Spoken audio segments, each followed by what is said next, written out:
திராவிட முன்னேற்ற கழகத்தின் தலைவரும் தமிழக முதல்வருமான ஸ்டாலின் அவர்களும் தாவேகாவின் தலைவர் விஜய் அவர்களும் நேரடியாக சந்தித்து பேச உள்ளதாக தகவல்கள் சமூக வலைதளங்களில் வைரலாக பரவி வருகிறது. இதை பற்றி தான் இந்த வீடியோவில் முழுமையாக தெளிவாக நாம் பார்க்க போகிறோம்.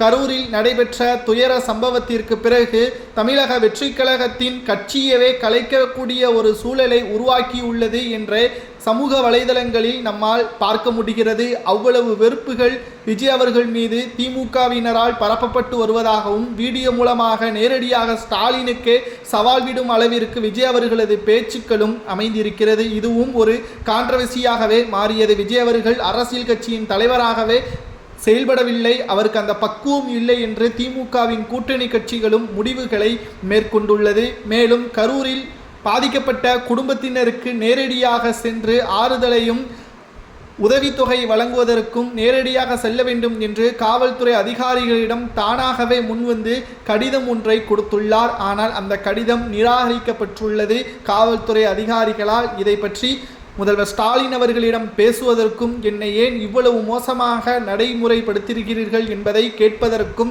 விஜய் அவர்கள் இந்த சந்திப்பை நடத்துகிறாரா அல்லது இதன் பின்னணி என்ன என்பது சந்திப்பிற்கு பிறகுதான் தெரிய வரும். ஆனால் நிச்சயமாக இந்த சந்திப்பிற்கு பிறகு மிகப்பெரிய ஒரு மாற்றத்தை தமிழக அரசியலில் எதிர்பார்க்கலாம் என்ற தகவலும் கிடைக்கப்பெற்றுள்ளது. ஏனென்றால் காவல்துறையின் அமைச்சர் யார் என்றால் அது ஸ்டாலின் தான். அவரது கட்டுப்பாட்டில் தான் காவல்துறை இருக்கிறது.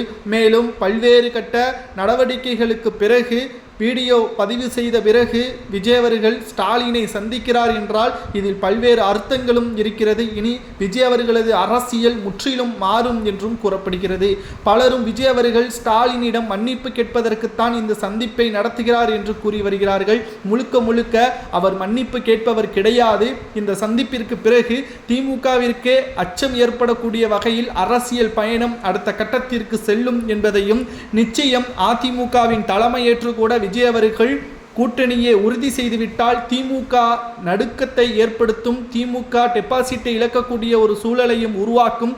விஜய் அவர்களது இந்த சந்திப்பு நிச்சயம் அரசியல் வட்டாரத்தில் மிகப்பெரிய ஒரு அதிர்வலையும் பேச்சு சமூக வலைதளங்களில் உருவாக்குவதை நம்மால் பார்க்க முடியும்.